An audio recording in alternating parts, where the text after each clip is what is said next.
और आपको लगता है कि बड़ी सिरदर्दी होगी, 100 चर्चेस सिरदर्दी होगी। मैं आपको बता रहा हूं, आज से 4 साल पहले जो अकेली चर्च की ये वाली सिरदर्दी थी, उससे आधी से भी कम है 100 चर्चेस की। रीजन कि हर साल आप ग्रेस में बढ़ते हैं, हर साल आप वचन की नॉलेज में बढ़ते जाते हैं, हर साल परमेश्वर के साथ आपका संबंध और मजबूत होता जाता है, आप और सीखते जाते हैं। जितना आप सीखते जाते हैं उतना आप आनंदित होते जाते हैं, उतना आपको इजीनेस में चलना आ जाता है, उतनी ग्रेस आ जाती है, हर काम आसान होता है और वचन पूरा होता है।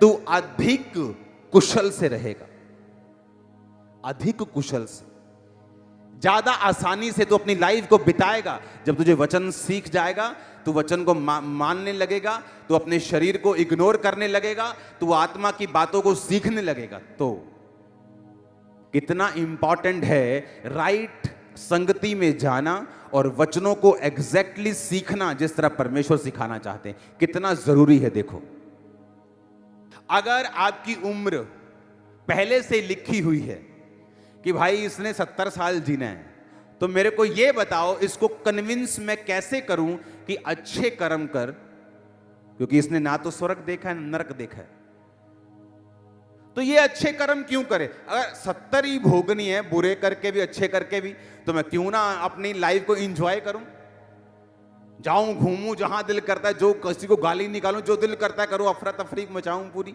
मैंने तो 70 ही जीना है, तो फिर मकसद नहीं रहा। परमेश्वर ने कहा मेरे द्वारा तेरी आयु बढ़ेगी। क्या लिखा भजन संहिता 91 उसकी लास्ट आयत में?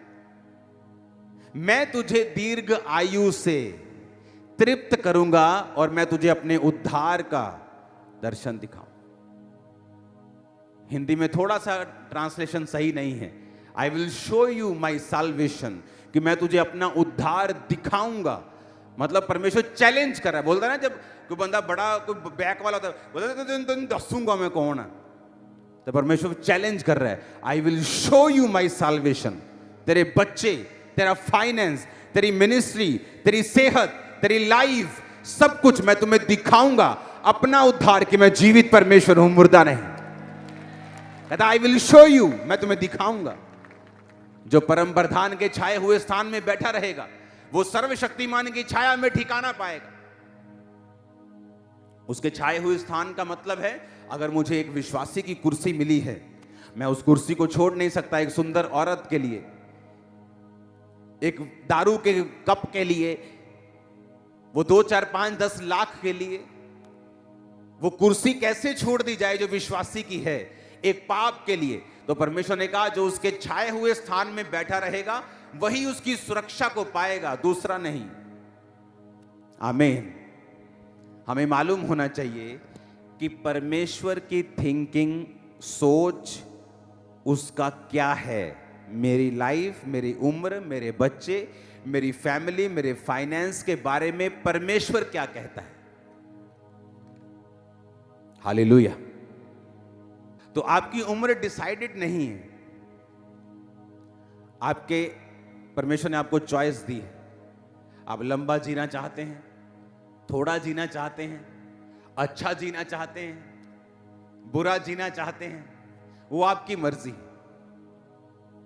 3 आयत में लिखा, कृपा और सच्चाई तुझसे अलग ना होने पाए, वरन उनको अपने गले का हार बनाना और अपनी हृदय रूपी पट्टियों पर लिखना। तो तू परमेश्वर और मनुष्य दोनों का अनुग्रह पाएगा, तू अति बुद्धिमान होगा। तू अपनी समझ का सहारा ना लेना, वरन संपूर्ण मन से यहोवा पर भरोसा रखना, उसी को याद करके सब काम करना, वह तेरे लिए सीधा मार्ग निकालेगा। अपनी दृष्टि में बुद्धिमान ना होना, यहोवा का भय मानना, बुराई से अलग रहना, ऐसा करने से तेरा शरीर भला और चंगा और तेरी हड्डियां पुष्ट रहेंगी। अगर आप इब्रानी भाषा में से पढ़ें तो उसमें लिखा, तेरी हड्डियों की ग्रीस कभी खत्म नहीं होगी। तो 70 का भी होगा तो पुष्ट होगा, तेरा शरीर भला और चंगा होगा। क्योंकि आप जैसे 60 में एंटर करेंगे, अब आप बोलने लगेंगे मैं हूं बुढ़ा हो चला, ऑटोमेटिकली मेरे गोडे का जाणगे, मेरे मोढे दर्द करनगे, मैनू साह हौली हौली आऊगा। क्योंकि ये आपने देखा है कहां पर, उस गिरे हुए संसार के अंदर जो शरीर और शैतान के द्वारा चलता है। जिस दिन आप उस संसार को छोड़ के बाइबल के अंदर घुस जाएंगे और अपने फोटो को देखेंगे, और अब परमेश्वर कहते हैं जब तू बूढ़ा भी हो जाएगा तेरी हड्डियां पुष्ट, तेरा शरीर भला और चंगा रहेगा।